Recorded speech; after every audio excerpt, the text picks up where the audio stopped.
Hello and welcome back to the all new, all different number one comics podcast, episode number 42, Bob. Can you believe it? 42 episodes of this very podcast. You got 41 more times. Go. I think I said it twice there, actually. But yes. Okay, 40 more times. Go. Yes. But yes, 42 episodes of this very podcast. 39 more times. Go. The all new, all different number one comics podcast. We are a weekly comic book review podcast where in each and every episode we take a look at a brand new first issue comic book, break down the story and art, give it somewhat of a review, and let you know if you should move on to issue number 2 or not. We also talk a little bit of comic book and related news, and as well as what's new at comic book shops this and next week. And this week we'll be taking a deep dive into the all new number 1 from Image Comics, written by Tony S. Daniel Edenwood. Yes, that is right. Edenwood, written and illustrated, actually. Yeah. Another one of those. I know. This is happening lately. I'm trying to remember the last book we had on the main feed that was written and illustrated by, and I can't remember what it was, but it's not been too long. But also the last bonus episode was a written and illustrated by book. It was the Beneath the Trees Where Nobody Sees book, which was insane. If you ever. Oh yeah, I told you to pick that up. I don't know if you did. Yeah, actually, I did pick it up this week. Yeah, insane book. But yeah, also written and illustrated by. So very, very cool. Either way, with that being said, we're going to take a quick break and we'll be right back.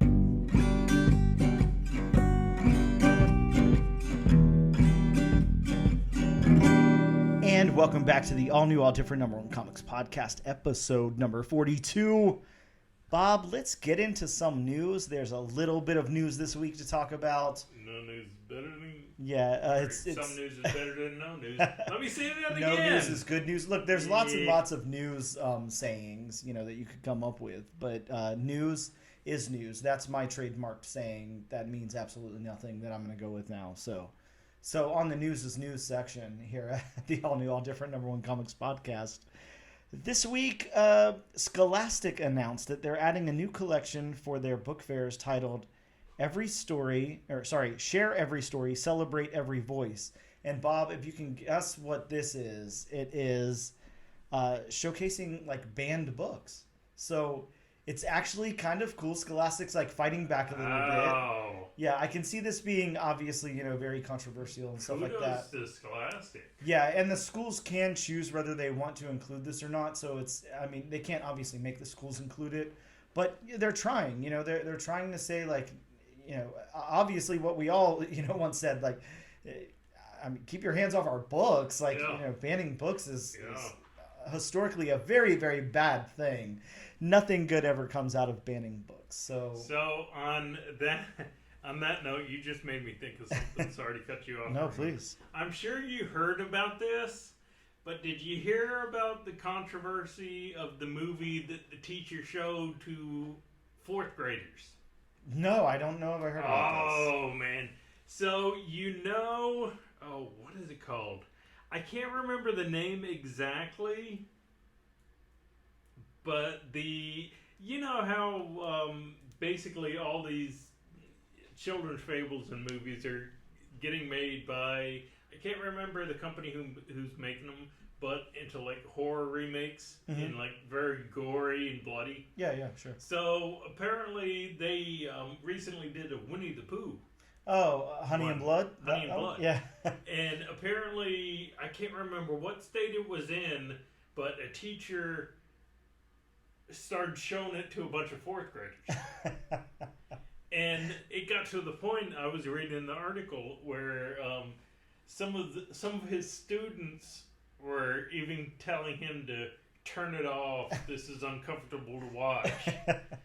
And of course, parents definitely got up in arms when they found out about that, which, in all the stuff that has been shown in schools, all the controversial stuff that teachers have taught about, read about, in schools, I gotta say, that's one where I might even draw the line. Yeah. I mean, I guess a horror movie for a bunch of fourth graders isn't probably the best thing. Especially based off Winnie the Pooh. Yeah, using like a beloved children's Yeah. character. So yeah, I could see that being I mean, a problem. can you see the kid going home asking, Mommy, why did Tigger rip the guy's head off and drink his blood? Oh no, yeah, definitely. I could see that. Wow. Well, that's interesting. Sorry, that was a side tangent. No, you're fine. Yeah, Scholastic though. Share every story, celebrate every voice. So a new line that could possibly be coming to your school. Check it out. Sounds cool. Screw band books, like I said. I was gonna say, I mean, it's not like we can ignore these books. I mean, they're part of history. Yeah, exactly. Yeah, and you shouldn't. Next up, Bob, a little bit of news for you. Dark Horse teaming up with Lucasfilm for for some brand new all ages original graphic novels. Yep. That titled Star Wars Hyperspace Stories, with focus on individual characters in each one. So the first one being Qui-Gon Jinn. And then we've also got a Luke Skywalker, a Leia book, a Obi-Wan Kenobi, a Mace Windu, a Rey book, a General Grievous, Kylo Ren, and a Darth Vader. So, yeah, pretty awesome. I think they're like 80 pages, something like that. I can't remember the exact. I didn't notate the exact release date of those, but I think it's coming up pretty soon. So definitely. Yeah. I just heard next year. Oh, okay. Yeah. Pretty early next year from what I gather. Bob, here's the real question: How many copies am I gonna buy? Oh no. Well, we already know that. I mean, a long box of each, but. If you had to do like a deep dive for a Star Wars character that deserves their own original graphic novel from this Lucasfilm Dark Horse collab, there, who would you throw into the mix? Who would I throw in the mix? Actually, it's gonna be a character that not many people know about. That's what I'm hoping. Yes, it's gonna be a character named Bane. But it's not going to be, Darth Bane. Bane is actually a droid. Oh, okay. Like a droid bounty hunter. I mean, he was reintroduced in Dr. Aphra. I mean, he made his first appearance, I think, in one of the episodes from the 15-minute Gennady Tartakovsky Clone Wars episodes. Oh, okay. They did back in the early 2000s. Yes. So, I mean, I would just like them to flesh out his backstory, tell about him, all that. So, I mean, there's a lot of different characters, but I would probably start with him, to be honest. So not Chewbacca's like grandfather or anything. It's not. No. Not one that you want to see. I mean, look, he watches some really interesting stuff on TV at least, so there's that. But the last no, I'm sorry, I have a couple more pieces of news. Just two more things here, nothing that huge, but the 2018 Scouts Comics book Jazz Legend has been optioned for an adult animated series, optioned by Rooster Teeth. And this book, Bob, here's one I've never heard of. So this is 2018. It's a first issue from Scout. You've never heard about it. I know. Ooh, boy. Yeah. Deep dive. I don't know what happened. I must have been out of town that week. Asleep at the wheel? Yeah, I'm not too sure. All I can think is a brand new first issue from an indie publisher in 2018, and I didn't pick it up. There's no way. I've got to have it in a box somewhere. Right, yeah. This book is a psychedelic drugscape story inspired by the lives and works of jazz great Miles Davis and the father of beat literature, William S. Burroughs. So I have no idea what's supposed to be happening in this book. I do want to, of course, the listeners can't see this, but that is the cover. So, just wow, yeah, that has nothing to do with that description you just read. Sure, yeah, it really does not. So basically, it's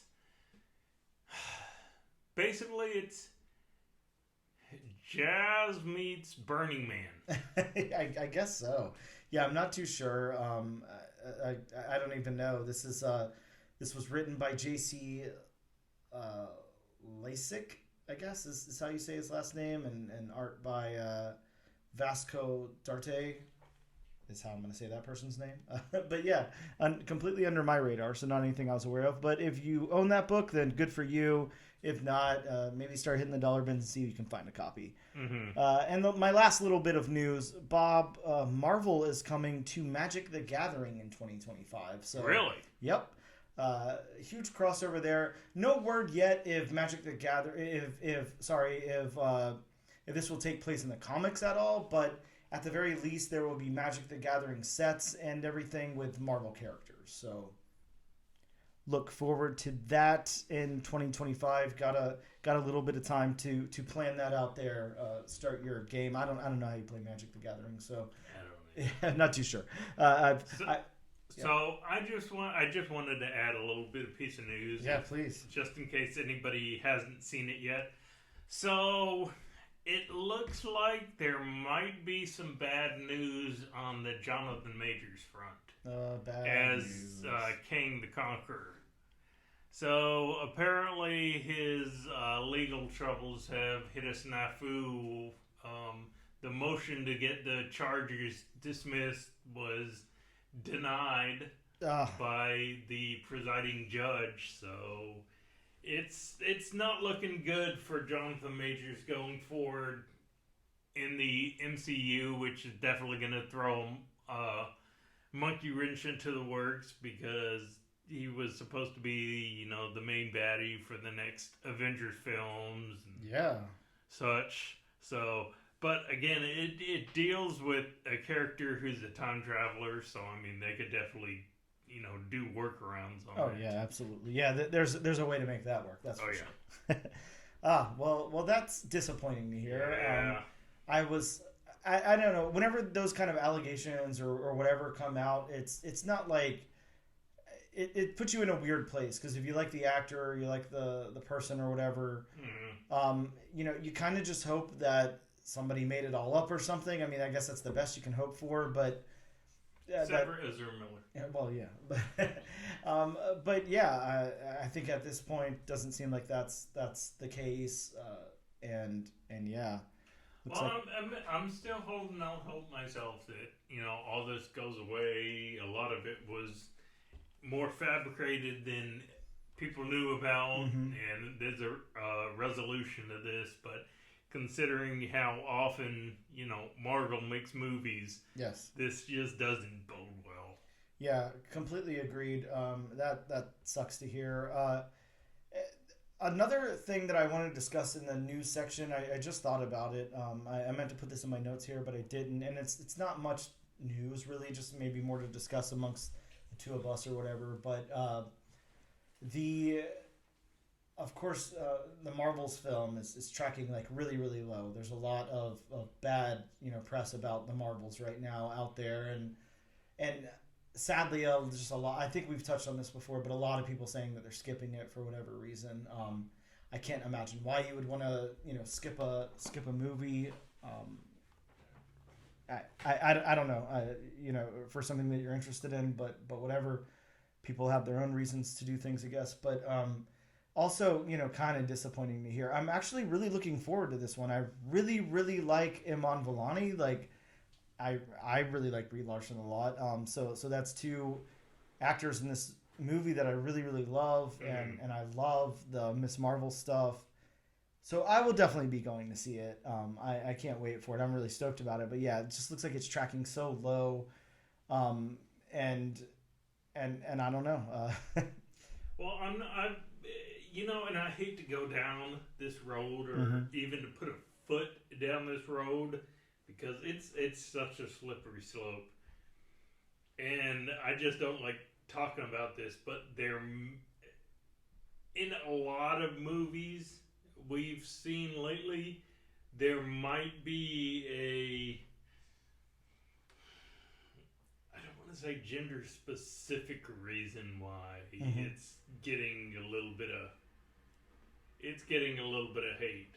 But Well, yeah, I mean, of course, famously, you know, a lot of that kind of person or whatever, vocal, right, you know, right. people out there who don't like Brie Larson because she's, you know, a feminist and whatever.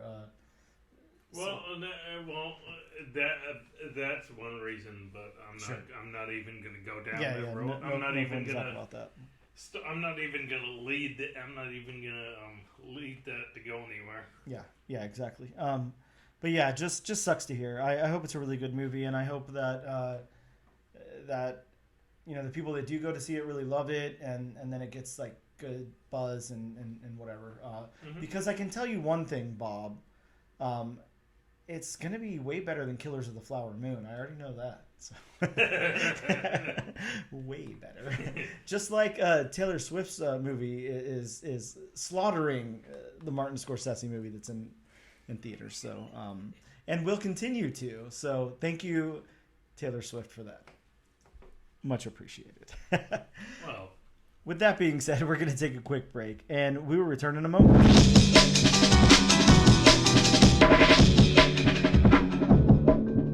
And welcome back to episode number 42 of the all new, all different number one comics podcast. Bob, let's talk about some new books on shelves, or in the case of our store, tables, this week. I mean, they're going to get on shelves eventually. Yeah, sure. Shelves, tables, boxes. I don't know. How do other comic book shops display their new releases?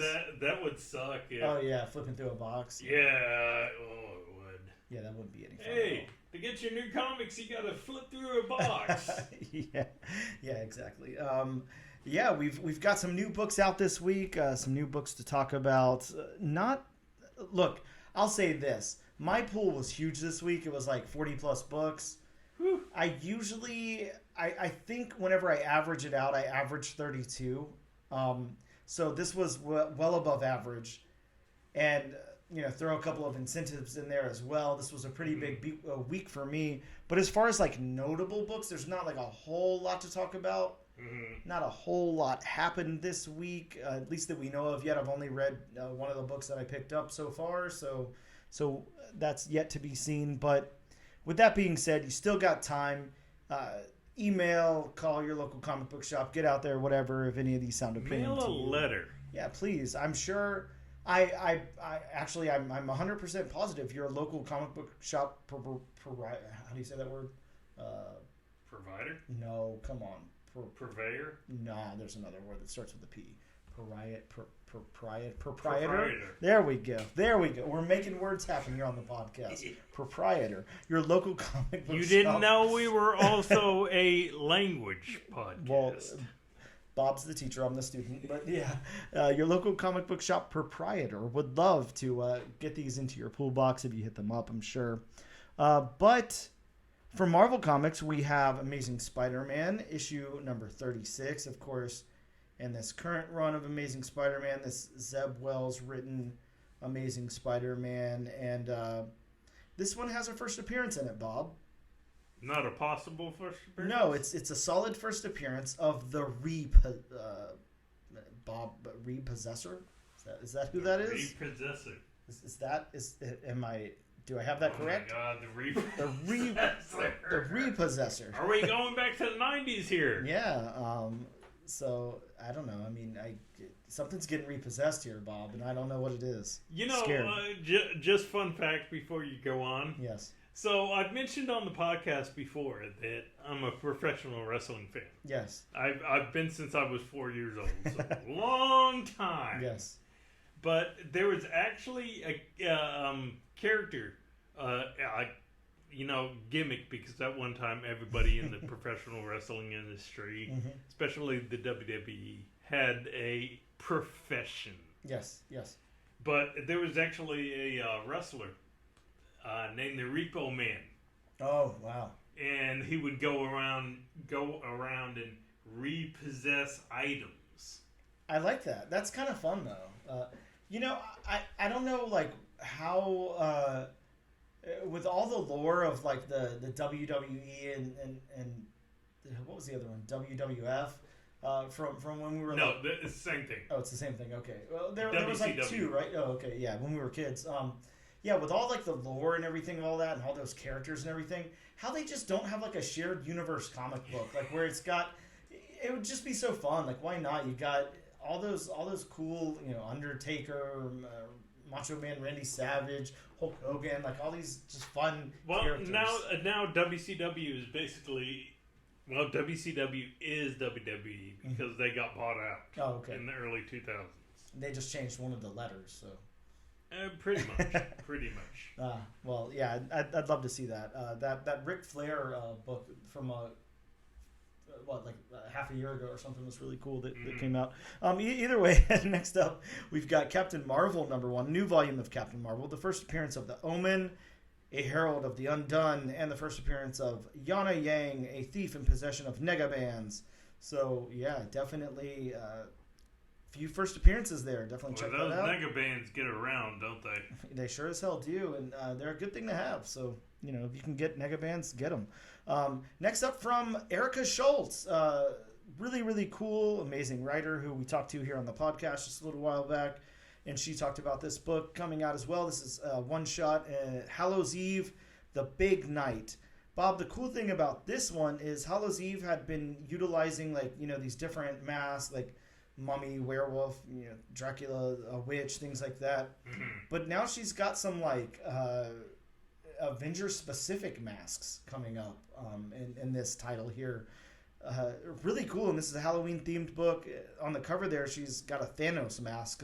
God only knows what that could do. So very, very cool. Definitely want to pick that up if you have not. Also from Marvel, we've got Marvel Zombies Black, White, and Blood #1, a 4-issue limited series featuring an anthology of stories. Garth Ennis writing Daredevil, so wow, pick that up. That'll be some dark Daredevil right there. Sure as hell will. Jeez, I can only imagine. We've also got Spider-Man fighting against a zombie family, and Khonshu defending Mark Spector during the apocalypse. So, wow, very awesome. I picked up a really, really rad cover that I'm going to have to pull out and show you in a little bit, Bob, whenever I can get over there to my stack of books. But yeah, just some cool stuff coming out from Marvel this week. From Ablaze Comics, yeah, that's right, Ablaze, not a publisher that you hear a lot about. No. They released The Prism this week. This is a mega corporation on the planet, finances a project to combat noise pollution by sending a musical supergroup into space to produce sounds able to push back the threat and save the planet. So, a pretty crazy high concept book there. So is it Lemmy in space? I guess so. The cover that I got was an homage to Metallica's Ride the Lightning album. So yeah, pretty crazy stuff. Pretty cool. From Image, we got Universal Monsters Dracula #1. Bob, I am so excited about this book. Disappointed I didn't pick one up. You didn't pick one up. I honestly forgot about it. Jeez, yeah, I'm really excited. This is the creative team of Department of Truth, so James Tynion IV and Martin Simmons, taking on kind of untold tales of Dracula here, part of the Universal Monsters thing, and they're going to be doing Universal Monsters over at Skybound/Image, different Universal Monsters. So really excited about that. Really, really cool. This one also got a 1 per store that I was talking to you about off air a little bit ago. Really, really great cover on that. Really, really excited there. We also got a book called, I believe it's Paladin of Axes. I don't know exactly how you say that word. So Paladin. Okay, Paladin of Axes. And this is a one-shot written by Jerry Dugan. And it's the world's biggest rock band. Again, a theme this week with rock bands and comic books. The world's biggest rock band and their guitar tech were killed in a plane crash, which is unexpectedly just the beginning of their bad time. So that's not good sounding. After you're killed, it gets worse, I guess. So basically, do they have to fight their way through the 9 circles? I was going to say, that would be fun, yeah. Yes. Be an interesting concept. Absolutely. It'd be very cool. Rock band, 9 circles. Metallica meets Dante's Inferno. I like it. Very, very cool. Next up from Boom Comics, Boom Studios, we got Slow Burn, issue #1. Fleeing a botched robbery in New York City, a group of criminals must find refuge in a coal mining ghost town that seems to be the perfect place to lay low. Or is it? Dun dun dun. Exactly. Almost starting. I mean, I'm sure it has a different. It takes a different left turn, but it's reminding me of a Twilight Zone episode called the Rip Van Winkle Caper. I don't know if you've ever seen that episode. One of the. I think every time I hear people talk about it, they're like, it's so predictable, whatever. Like, when I saw this thing, it blew my freaking mind. I was like, I did not see that twist coming at all. It blew me away. Bob, if you only watch one episode of The Twilight Zone, don't make it that one. But if you feel like watching some good, fun Twilight Zone episodes, go check that one out. It's pretty crazy. Pretty cool episode. But, yeah, I thought I'd shout that out. From DC Comics, we got Alan Scott, the Green Lantern, #1. What do we know about Alan Scott? Well, we are not too huge into DC mythology and lore and history. He was the Green Lantern without becoming a Green Lantern. Yeah, the early days of Green Lantern, right? Like, wasn't he like a... He's got a weakness to wood. Okay, interesting. Yeah, I don't know. Check it out, I guess, if you want to know more about the history of Alan Scott Green Lantern. I know he's become an honorary Green Lantern. Oh, okay. Well, good. Good for him. We also have Amazon's Attack #1, a series premiere featuring a team led by Nubia with Wonder Girl and who knows what the other name is, Fucura II. Yeah, this is spinning out of the this latest volume of Wonder Woman that Dan and I reviewed on the podcast. Right, which issue #2 dropped this week. I picked that up today. Oh, really? Yeah, definitely wanted to check that out and see where that was going. From Dark Horse Comics, we got Drive Like Hell #1. And this one is a criminal's girlfriend is killed while on the run after one last job, but she didn't want to stay dead, which sends the couple to battle otherworldly things. I don't know.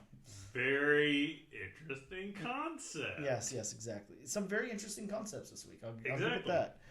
We also got, and maybe less interesting concept, or maybe more, I don't know, or whatever.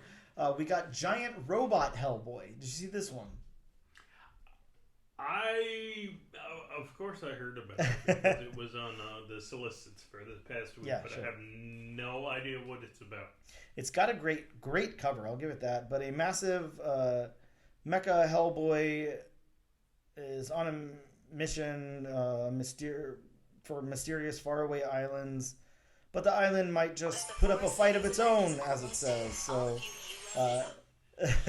the giant robot Hellboy might be fighting an island there. So is it actually Hellboy in the suit? I don't think he's in the suit, but man, I really love that cover. I didn't see a copy at our local shop, so I didn't pick one up, but yeah. Okay, I really dig the artwork. I know the audience can't see it, but just picture Hellboy and the Iron Giant mixed together. Yeah, exactly. And the cool thing is, I don't know, it looks like he's still got that one giant arm, but he's got like, I don't know, he looks cool. I like. Yeah, he does. I like this depiction of Hellboy as a giant robot. Very cool looking design. Yeah, pretty awesome. Definitely one to pick up. From IDW, we got Dark Spaces Dungeon. So, you know, these Dark Spaces books that have been coming out from IDW. This one, a family moves from the city to upstate New York, but rural life is shattered after the discovery of a dungeon underneath their land and the mystery of who was responsible for the torture devices and threatening messages inscribed on the wall. So, yeah, little scary sounding there. You know, that kind of reminds me about, I don't know if you ever watched the Hulu series, what was it, Castle Rock? Mm-hmm. Based on the Stephen King's works. Stephen King connected series. Where, which Skarsgård was it? Wow, yeah. The one who played Pennywise. Was that Alexander? Yeah. Where he was kept in, you know, a cage deep underground. Mm-hmm. So it kind of reminded me of that in the moment. Oh, yeah. Yeah, very cool. From Distillery, that's right, the new publisher Distillery. Wow. Yeah, they've only got, I believe this is the second thing that they've put out. I'm going to go with, this is Gone #1. This is a book by Jock. The solicit reads, attempting to escape a life of poverty and slave labor. A 13-year-old girl stows away on a colossal luxury space liner for a chance at a better life, but after she's betrayed by her friends, she must evade the ship's deadly crew to stay alive. So, yeah, some really cool artwork on that. Sounds like she needs to get new friends.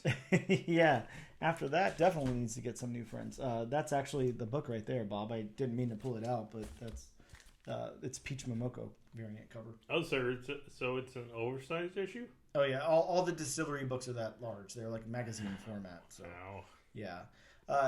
Kind of sucks, if I'm being honest. You know, I want normal sized comics. I don't want to have to put them in a special box or whatever. Well, yeah, I was gonna say you got to get a specialized box just for that. Yeah, so not super stoked about that. At least you can get a bag. At least you can get bags and boards for them. Exactly. And also, you know, the cover price probably scares quite a few people away. They're like $8.99, I think, or something like that. So, yeah. Who knows? That's just what they're doing. That's Distillery's model there. Excuse me. So next up from Scout Comics, we have Howie the Hellhound, #1. A hellhound named Howie escapes the pits of hell and settles down with a human in New York City. Bob, what is going on? Every one of these stories is taking place in New York. Interesting. But when Hell's forces rise to take back what's theirs, the pair must find a way to come out the other side and earn a fresh start at the life they both crave. So I was excited about this one. I picked this one up. Actually, I spoke to the writer Jared Prestwidge a little while back, and there was some scheduling conflict, so we couldn't get him on the show before the book came out. But really, really cool guy. I'm really excited to read this book. I definitely wanted to support it, you know, after talking to him and everything. So I definitely picked up my copy. And now the last book that I want to talk about, I do have here in my hands. So I don't know if you remember the episode I had Jake, and now I have a hard time pronouncing his last name, Tecto. Tecto? Oh, I don't know. I'll say it wrong. But yeah, I had him on a while back. He's also a writer and illustrator of this book here. And Bob, I'm just going to open this up for you so you can check it out. Sorry for everybody listening. You can't check out the art on this one. But yeah, he wrote and illustrated this book. Such a cool book. It's called Mare Hollow, the Shoemaker. I like the cover already. Oh yeah, the cover's amazing. But all the art's amazing. It's really cool stuff, really original. I really like it a lot, and I'm really excited to read it. He was so cool when we had him on the show a while back. Talked to him about this book, and he just plugged it and told us all about what was going on in this book and where it came from and everything. And it's just a cool, interesting book that I'm really excited to check out. Okay, I gotta say, it's giving me quasi Fallout vibes. Yeah. Yeah, the game. The one character, he almost looks like the the Pit Boy. Mm-hmm. He almost looks like that. So it's got that kind of art style going on.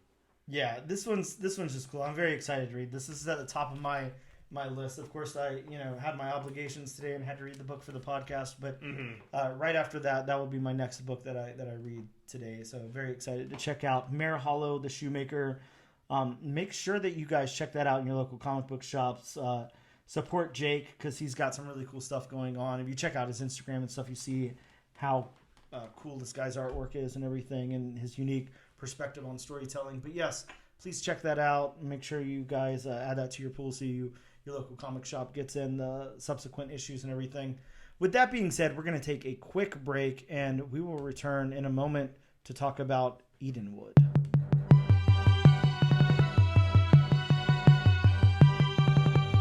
And we are back with the all-new, all-different #1 Comics podcast, episode number 42. Bob, we are going to talk about Edenwood. It is the new book from Tony S. Daniel. Mm-hmm. on Image Comics, let's talk about Tony S. Daniel for a second. The reason that we're only going to talk about Tony S. Daniel here is he is the writer and illustrator. There's a separate colorist. We don't usually go too much into the colors or letters. We know they play a huge role in the books and everything, but it's usually just the writers and artists that we kind of showcase for whenever we talk about the deep dives into the people there. Just because, colorists and letters do an awful lot of work, and it would be a huge task to go through, everything they've done. But speaking of doing an awful lot of work and a huge task, Tony S. Daniel, of course, has been around for a minute.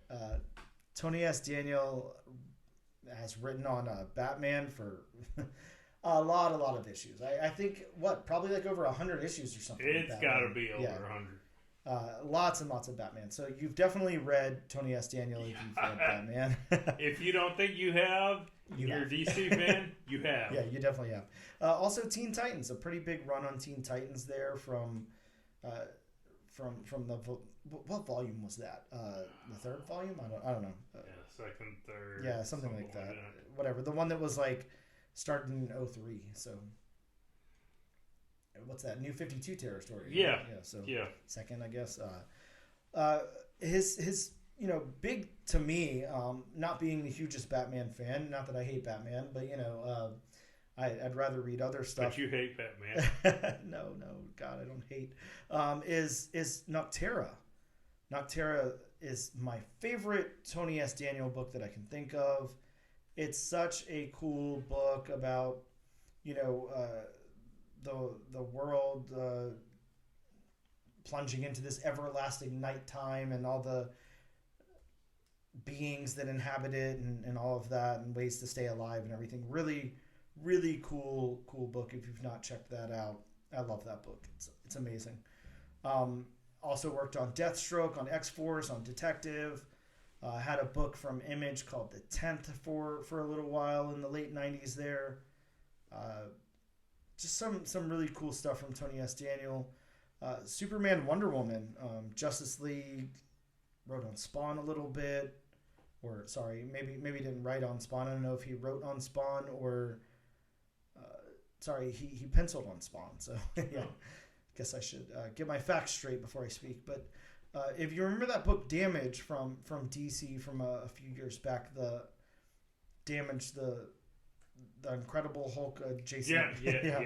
He penciled that as well. So just an amazing artist, really cool writer, Tony S. Daniel, doing God's work out there in comic book land. So really, really cool creator. How about I read the very long solicit from Image? Excuse me while I stumble on some of these words. An eons-long series of multiverse wars between demons and witches has found Earth as its latest and final battleground. The battle pits Necronimia, I don't know, the ever-expanding demonic land that supplanted the Midwest 20 years ago against Edenwood, the witchcraft-controlled land that acts as a barrier against the war zone and the rest of the U.S. Ryan. That sentence makes no sense. Sorry. Oh, it does make sense. The rest of the U.S. period. Yes, it's the capitalization that throws me off. Sorry. And the rest of the U.S. Rion, a young demon hunter, is thrust into the role of hero and leader after defeating a magical demon called a Gatherer, a transient demon with the power to cross any barrier or any dimension. Summoned by the Witch War Council, Rion must assemble an elite team of demon hunters tasked with annihilating a list of targets within the demon-controlled lands. The men and women he selects happen to be the most famous and most revered demon hunters of all time, dating back to the 1700s.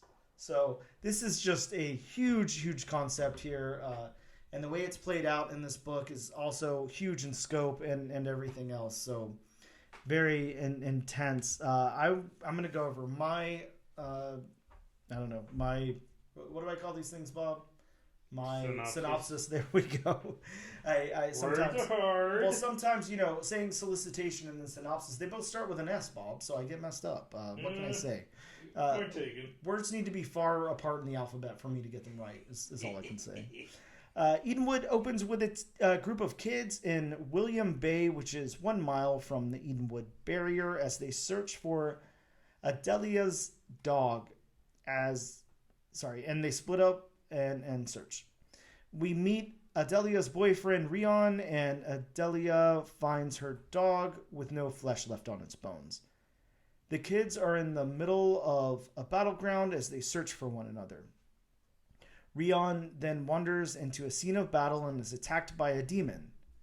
But a demon hunter swoops in and saves him. Rion stays with the demon hunter for protection, and we flash forward 3 years. Keeping his promise to Rion, the demon hunter finds Adelia and returns her home, only for her to turn out to be a demon in disguise as they battle. Adelia's brother, Aleus, then shoots the demon hunter, who he calls a gatherer, as they inspect his body and take a book that he has, and they notice that he's still alive. And then it's revealed that he is Rion. It is revealed to be Rion there with a, I don't know. Who's losing an eye? Yeah, he hasn't totally lost it yet, but I mean it's close enough. It's pretty gone. Yeah, I mean yeah. I don't think it works. If a cat batted at it, it would fall off in a heartbeat. Oh no, that's a horrifying visual there. Well. Wow. Bob, let's get into this thing. There's a lot to unpack here. Let's talk about the story. It's pretty dense with story. So how about the beats then? This one, I don't know. It kind of, it takes place in the middle of a war with.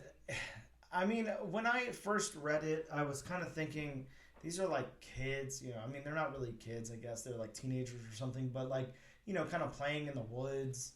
Obviously, something big happened. There's a war going on or whatever. But they're out there, and then they stumble into what happens. But I don't know. I don't know if it's so much that. It's just kind of like a different world here, juxtaposed with our world. I don't know. It's very odd. But yeah, it goes from that. Then it flashes forward to 3 years, and then we see that one of them has become this demon hunter, this gatherer. It's revealed there on the final panel. Well, I'm saying it's weird because it goes from the original demon hunter to, a few years later where Rion's the demon hunter, and Yep. I mean, no explanation, no anything. Yeah, and I mean, I'm pretty sure it's going to fill those in later. Like, if you've read Tony S. Daniel before, like, that's kind of what he does. Like, he's very cinematic about it, So it's all going to be filled in, but you have to buckle in for the long ride. Like, you're not going to read like 1 or 2 issues and know what's going on. You've got to follow the thing through. So, I don't know. The beats are weird. They're unique, but it definitely reminds me of a Tony Daniel book. It's got, if you've read Noctera, if you've read even, I mean, it's kind of, I wouldn't say similar, but it's got like, that kind of same vibe that his Batman stuff has. I don't know. It's weird. It works. I will say I'll just be up front, right off the bat. I didn't really enjoy this the first time I read it. I didn't hate it, but it just seemed like a very stereotypical Image comic to me,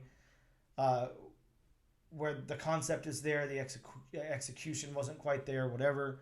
But once I read it the second time and I really knew what was going on, I loved it. I liked it a lot more on that second read. But yeah, it in the blocking and the beats and the narrative, it kind of stumbles a little bit if you're not used to this. And stopped the beat, so to speak. For me was all the what was it? The letters, written letters. Yep. That it was kind of like, okay, you go from that story to having all this exposition, and it's kind of like, I was like, hey, this kind of slows it down. It does slow it down. I mean, it's needed because how else do you explain all of this? There's already, in my opinion, like enough dialogue in this book, so I didn't want more. But um, this, I would think, for Tony Daniel, high concept, big concept here and everything. I think that this would have been better off as like a double-sized first issue. Right. Really pack it in and then have it like on some kind of cliffhanger or something. They're gonna, I mean, obviously the next issue they're gonna be spending time explaining why Rion is the gatherer here. Why he became that and what happened and everything. I would imagine. Looks like that's where they're going. Or they could completely, set loose some other threads and then ignore that and come back around to it. Who knows? But well, I'm kind of hoping that this is kind of like a Sirens of the City-esque, where the first issue it was just packed with much more than it needed. Yeah, lots and lots of setup. Then, the second issue starts, focusing on stuff, and then, the rest of the series it starts explaining stuff without, being jam-packed. I'm hoping it's that kind of situation. Sure. And I will say, I've said this before on the podcast. I'm not a huge fan of saying this because I feel like this can be said about a lot of things. You should never need a second viewing of a movie, a second listen of a song, a second, something to appreciate something. Right. But at least for me, this warrants that, like 100%. I wasn't the hugest fan of it, and then I went back and reread it, and I loved it. So that doesn't usually happen for me. Usually I might be on the fence, and then a second read helps me understand more of the world or whatever, and I like it a little more. This was like polar opposites. I really kind of didn't like it, then I loved it, is what I'll say. It really helped me understand what was going on. It was too densely packed for one reading for me. I think probably because I don't absorb the whole thing on like a first reading. Like I'm really focused on the dialogue, on the narrative of the story. I'm not looking into every little nook and cranny on the art and everything on a first viewing of a comic. And then, as I pull back that second time and I can appreciate the thing for what it is, I kind of break into it a little bit more. But yeah, I would say, this is definitely worth a second read in my opinion. So the narrative, again, we kind of explained the narrative of this book already. It's told in that perspective of the group. It's I don't know, it shifts from character to character at the beginning, and then we kind of follow Rion and this gatherer, and then Rion becomes the gatherer as he gets Adelia's, what he thinks is Adelia's body and returns it home and everything. I think the narrative of this really, really works very well. I think that this is something that Tony S. Daniel is very good at, narratively, telling the story in a comic. I think that it works very well with the art. Of course, him being the artist and writer here, I would hope so. But yeah, I really appreciate this narrative. Now, with that being said, there's a lot of setup here because they've got to talk about the war. You have to understand enough about the war to be able to get into it. But really, I mean, in all honesty, the solicit that I just read explains more about the war than the book does. We don't really know about the factions of, demons and witches and stuff like that. It's not, I mean, it's loosely said in here, but we're not getting any explanation. We know we know a few of the main players, but we don't know all the main players. Now, kind of what I'm excited about here, and this, trails off from the narrative for a second, but if we're seeing the demon side of things right here, and we're hearing about this, I'm really kind of excited to see the witch side of this. Once we see, I believe the witches are the Edenwood and or something, I don't know, but the witches, part of this battle. I don't feel like we've really seen them. No. And I think that will be really cool. Again, Tony S. Daniel really good at illustrating, these kinds of beings and characters and stuff. So yeah, I'm excited about that. How about the dialogue, Bob? What did you think about the voices of these characters? We have Adelia, we have Rion, we have Elias, we have the Gatherer. We have a whole bunch of other characters that I didn't really catch the names of. Did you feel like their voices worked for who they were, for the... I don't know. I mean, again, it's kind of like a group of kids off in the woods. Really is kind of how it starts. Did you get that feel from them? Yeah, I did. They were, I mean, I got the feel of like almost the kids from Stand By Me. Yeah, exactly. I'm kind of the same way. Like, it's this kind of group of kids that stick together, almost like when we were reading Nicole too. You know, you got Right. the group of kids. They sound like kids working together or whatever. But the thing I like about this is, like, I feel that Tony S. Daniel kind of shifts their voices to, while they're kids playing out in the woods because they have, like, you know, little capes tied on and stuff. One of them's reading a comic book and stuff like that. They're still kids who have been through some shit, you know, so they have to take it a little bit more seriously than just going out to the woods and playing. They talk in one part about how they like how the sky lights up whenever the battles and stuff are going on. They're just like a mile away from them and everything.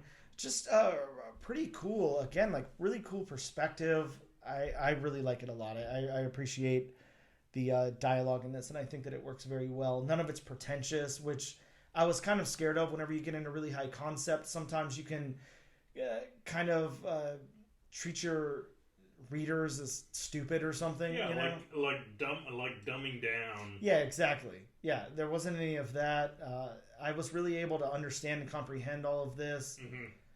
And I thought it was really good. So what about the world building? This is I'm just gonna say, yeah, the world building 100% A+.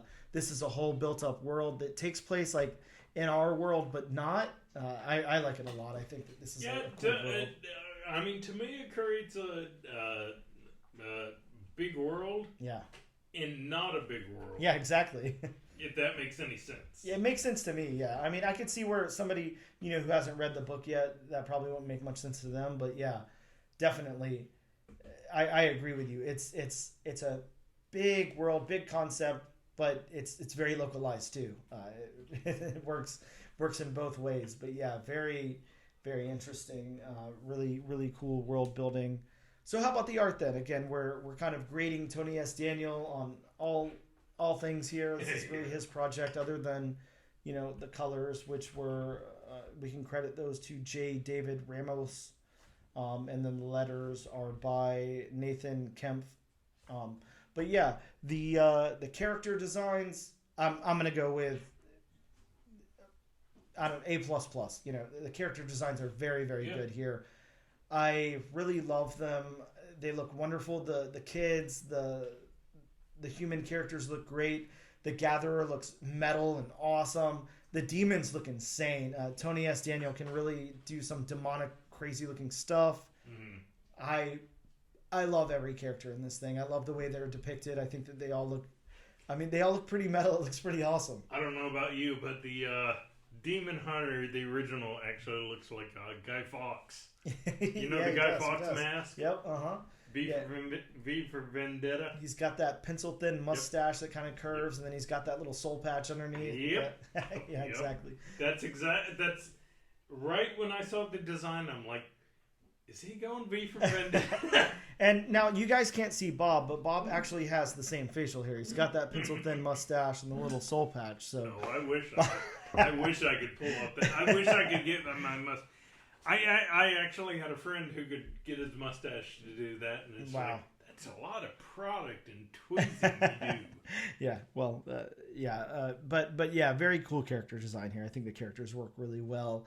I'm gonna say the same thing for the backgrounds. The backgrounds are, dude, they're packed in. There's no detail left off here. I mean, you know the only requirement I had for good backgrounds. Yeah, detail.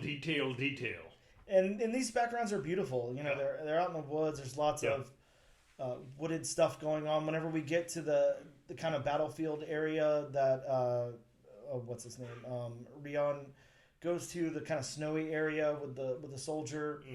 That looks amazing. It's you know, dusky. It's snowy. It's fire explosions everywhere, and there's just blood all over the place. And these trees, I love the way these trees look. They almost look like overgrown, like vines, you know, bare all over the place. And Yeah, there's the mountains and everything. Just the backgrounds look fantastic. Mm-hmm. Look very, very wonderful. The locations, I feel like it pretty much. There honestly aren't a whole lot of locations. Yeah, there's really not. It just kind of, yeah. In this first issue, there's not. I think that we'll explore this world a lot more. Yeah. Oh yeah. Oh yeah. But yeah, this one's just, it's pretty centralized here in the locations. And then last up, sorry, my dog, has to make sure that they can get on the podcast and cough or whatever's going on. Shout out to the dogs. Yes, always for an appearance. But yeah, the last thing, the colors again here by who did I say that? J. David Ramos. The colors are perfect. It's a perfect. Yeah, especially going between. I guess you get the two worlds. Yeah. The real world and I guess do they call the other world the Edenwood? Because they talk about the Edenwood expanding. Well, there's Edenwood, and then there's God. I'm gonna have to find it here, but yes, there is another Necronema. Is that Necronemia? Is that the other one that's labeled here? I believe so. Okay. I believe so. Yeah. I want to say it's Necronemia. Yeah. Just. Okay. Yeah. This is just saying the same thing. Edenwood. Okay. Yeah. The colors, they pop. They work very, very well. Yeah. I like the contrasting colors from the beginning after we get outside. Mm-hmm. The Edenwood or whatever they're calling it. We get those nice, vibrant, colors. We get the blue of the ocean. We get the brown of the sand, and the characters are vibrant and whatnot. As opposed to, like when Rion's in the Edenwood or whatnot. You get like more muted, like blacks, grays, whites. Definitely. So just like shadowy colors. You get you get the red when the demon exposes themselves. Yeah, and that's intense. Yeah. So I enjoy the contrasting colors. Mm-hmm. Yeah, and that'll of course bring us to what we thought about the book. I've already said that I love the book, so it's a definite from me. I like it a lot. I'm adding it to my pool. I'll be checking out every single issue, unless it turns into something like What's the Furthest Place from Here. But I don't see that happening. Not with Tony S. Daniel behind the wheel. But Bob, surprise them. Say whatever you got to say. You recommend this to the listeners? Will you be picking up issue 2? What do you think? I've read Tony S. Daniel. I'm not greatly familiar with him just because I haven't read a lot of DC stuff. Yep. And for me, while I can say wholeheartedly, at least again personally to me, this isn't what I would call a slam dunk first issue. To me, this isn't a perfect first issue. Yep. But to me, it does leave enough for me to go, okay, I want to continue reading this, see what happens, see where this is going, see who the players are, explore this world, all that. So I believe I will go on issue number 2. Well, then there you go. You got it from me and Bob. We'll both be picking up issue number 2. Though I will add a caveat of, some people will read this and think, "Oh, it's great." Yep. I can see some people reading this and think, this isn't for me." Mm-hmm. Yeah, completely agreed. Anytime you get into indie stuff, creator-owned stuff, even if we're at a bigger publisher like Image, you have to think a lot of people, read comics because they like superhero stories. Right. A lot of people are used to what's going on in Batman, Superman, Spider-Man, stuff like that, right. The Avengers, whatever. Sometimes whenever you dive into these pockets of non-superhero universes, it can turn people off or it might not be for them. This is definitely not going to be anything like any of those books. So if you're more used to like the independent side of things like I am, you might really dig this. If you're not, this might not be for you. Right. It is going to be one of those books that is not for everybody. Sure. Yeah, absolutely. Which, I mean, that's fine. There's a lot of that in comics. Yes. Yeah, and there should be. There's something out there for everybody. Right. This might not be the book for you. It's definitely the book for me. I love this a lot. I think it brings in a lot of cool fantasy elements and sci-fi elements and stuff like that I really want to see more of. But more than anything else, it's just it's the high concept here. I really want to see these witches. I want to see how these demons do what they do. I want to see how the kids ended up in this world. There's a lot more here I want to see. But yeah, absolutely check out issue number 2. I will be checking out issue number 2. And with that being said, we will take a very quick break and we'll be right back. And we are back with episode number 42 of the all new, all different number 1 comics podcast. And we are here to talk about some new comic books that are dropping next week in local comic book shops. That's right. Bob, hit him with a disclaimer. So, it's disclaimer time. It's Please, Bob's Dan. disclaimer time. It's Bob's disclaimer time. Won't you be disclaimer? God, you just mixed Pee-wee's Playhouse with Mr. Rogers' Neighborhood. I know. I mean, I approve. It was a mashup, right? I approve. But, as always, as I'm reading the comics for next week, is it just a few of the books that are coming out next week? Week, you said the word of the day. If you want to know more comics coming out next week, please consult elsewhere. Or just call your local comic shop. I'm sure they'll give you the entire rundown. Absolutely. If you happen to live here in Jacksonville, Florida, like Bob and I do, and you want to hit up Ben over at Ben or Jonathan or Ian for that matter over at Gotham City Limit, they'll gladly sit on the phone with you and explain to you every single title that's dropping in the next week. That's right, Gotham City Limit. Take it to the limit, boys. Boy, Ben is going to hate you. So, beginning of the list, from Marvel Comics, we have White Widow number 1. Yeah, White Widow. We're getting a White Widow series. Sarah Gailey is writing this. I actually reached out to Sarah. We just haven't agreed on a time yet, but she is coming on the podcast to talk about this book with us. Really excited about this one. It's got a cool 1/25 Adam Hughes cover, so anytime you can get a great Adam Hughes cover, you want that. And this one's also got the introduction of the armament. So, new character, I'm assuming. Yeah, or thing. Well, I mean, White Widow. New character, I'm assuming. Mm-hmm. Oh, okay. So, a lot of colors. Red Room, White Widow, Black Widow. Sure. Green Lantern. So, Black Panther.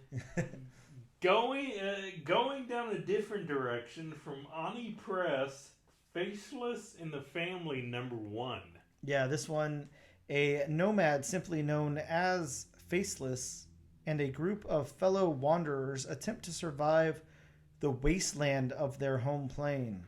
So kind of in the Old Man Logan kind of style.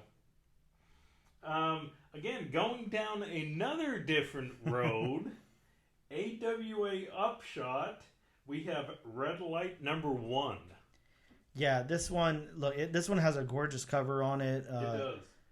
Really, really cool, high concept. I don't know, AI sex worker vibe to it. So yeah, I don't know about you, but just going by the cover, I'm getting World Tree vibes. Sure, yeah. And World Tree, one of the greatest books we covered on this podcast so far, in my opinion. So yeah, maybe check this one out. From Image Comics, we have Blood Commandment number 1. Bob, this one has some outstanding covers to it. They just look great.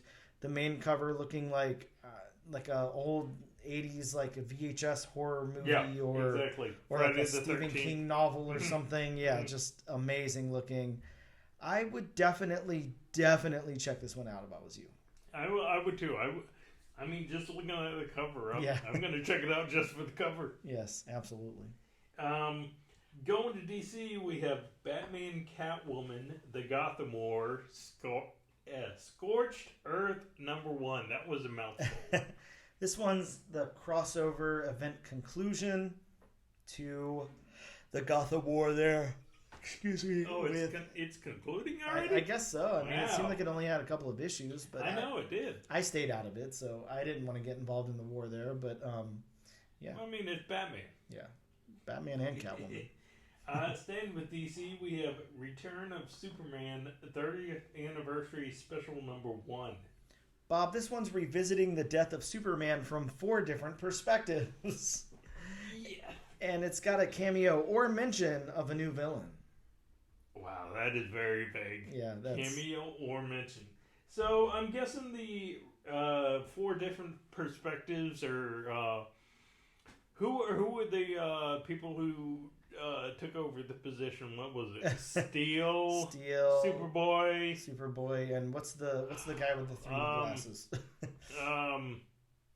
With the fire hands. What was his name? I can't remember the other 2, but I'm guessing those are the 4 perspectives that this story will be told by. Yeah, or in. Yeah, and it's got various writers, so I guess each writer has a perspective on this. Yeah, sounds cool. I'll definitely pick it up. So staying with DC, we have Aquaman in the Lost Kingdom Special #1. Yeah, this one is a one-shot prelude to the upcoming film. It's got a cool cover. I can't... Will you be picking this one up? No, because I hated Aquaman. It was one of the worst movies I've ever seen in my life. I want nothing to do with the Aquaman sequel. Sorry.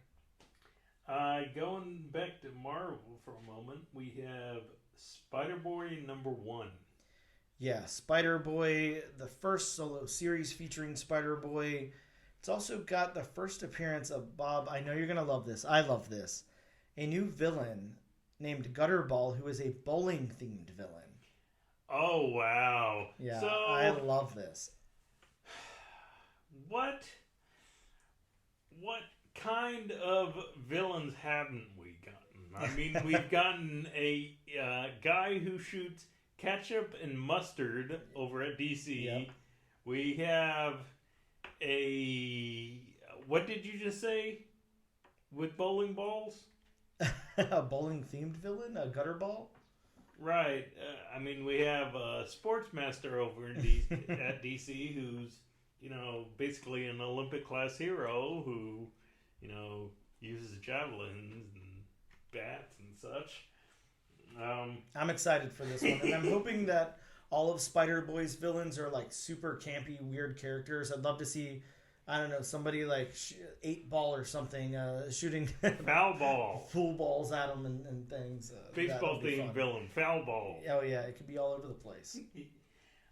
We have from Marvel, it's Jeff, the Jeffverse #1.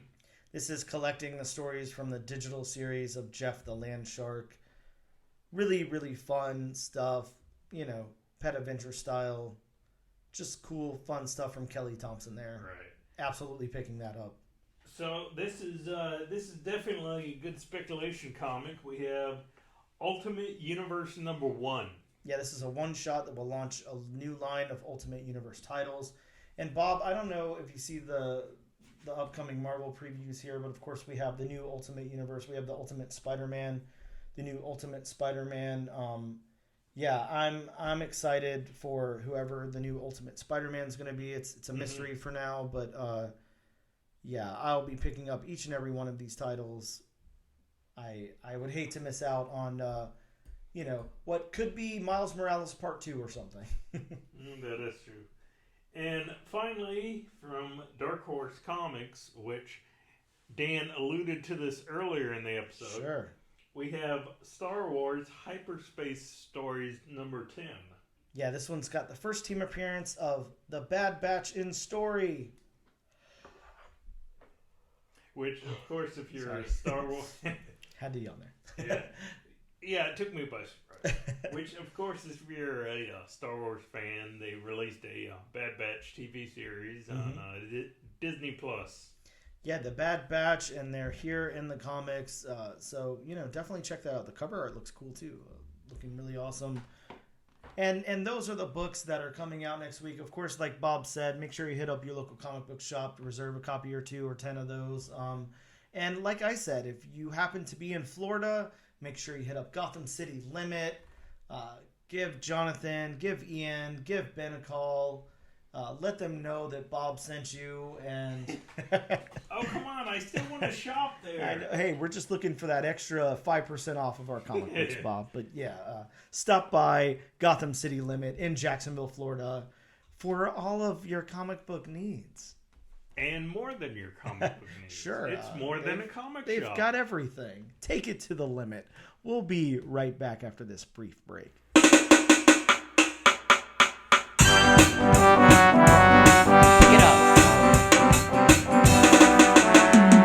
And we are back, and as Bob pointed out there before the break, we had a shift in format. I was supposed to announce the book and then, plug the social media, hype the hashtag, and then we would go. But instead, we took a break, and we'll do those things. So. After 40 episodes, you got to keep it fresh. Yeah, you got to mix it up every now and again. With that being said, this is the all-new, all-different Number One Comics Podcast, episode 42. And now it is time to spin the wheel over at wheelofnames.com. That's right, Bob's favorite wheel spinning website that definitely does not sponsor this podcast. Please sponsor this podcast. Yes, please. We've got 3 names on the wheel here, and we're going to see what we're covering next week. Bob, the inevitable happened. We are talking Spider-Boy and Spider-Boy's bowling-themed villain Gutterball next week. This was actually Dan's personal choice. Oh, I'm very happy it landed on this one. I mean, look, I would love either of those other 2 books. Canary looks outstanding. Mm-hmm. Dan Panosian art. Not enough can be said about how wonderful that man is. But if we're going to do anything, let's do it for the kids, Bob. Let's cover some Spider-Boy. And, on that note, I think this time I'll take us out on some kids' bop songs instead of our normal outro. Oh, my God. Kids' bop. That's bringing me back. Yeah, absolutely. Wow. It's been real and it's been fun, but now it's time to say goodbye. Goodbye.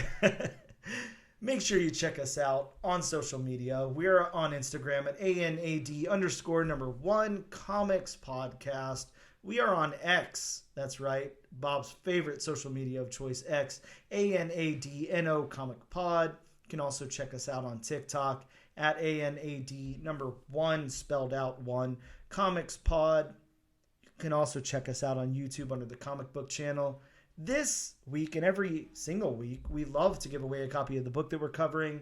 This week being Image's new number 1, Edenwood. All you have to do is use the hashtag All New, All Different Nation on a social media post of your choice to be entered in the giveaway, and we will send this beautiful copy of this book, postage paid, to your house for no charge. Thank you guys so much for tuning in. As always, keep it real or something, whatever our ending catchphrase is. Sure, we'll go with that. Who knows? We don't have one, so Excelsior. Enough said.